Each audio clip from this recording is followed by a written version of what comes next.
Employee loyalty, a beautiful myth we were all sold. Henry Bisline, I have watched this myth for too long, and I better hurt you with the truth than ever comforts you will a lie, because a sting of the truth will fade with time, but the damage from a lie will last forever. Let's address the elephant in the office boardroom.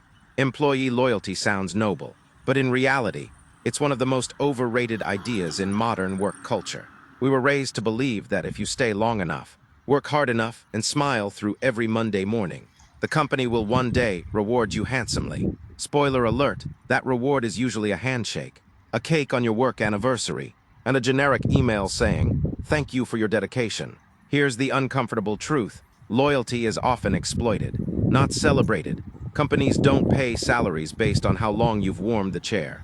They pay for output, results bring revenue, tenure brings memories, while you're proudly saying, "I've been here for 10 years. The finance department is saying, "How can we reduce costs next quarter?" And unfortunately, your loyalty doesn't appear as a line item that increases profit.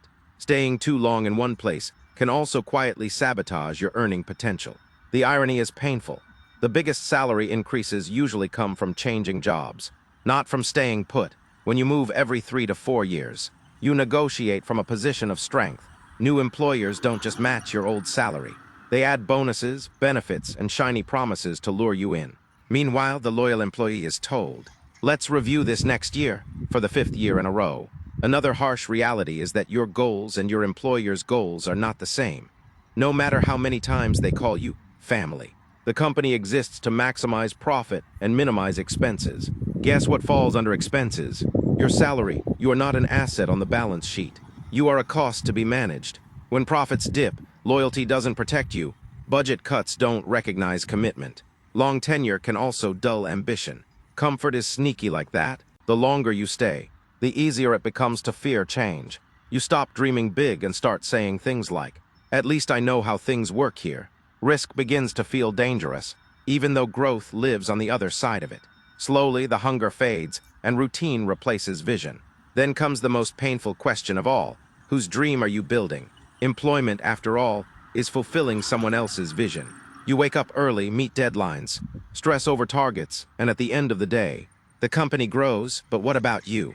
Is your dream to remain in one office forever, as if employment were a lifelong marriage with vows that say, "Till retirement do us part"? Think bigger. Your job should be a vehicle, not a destination.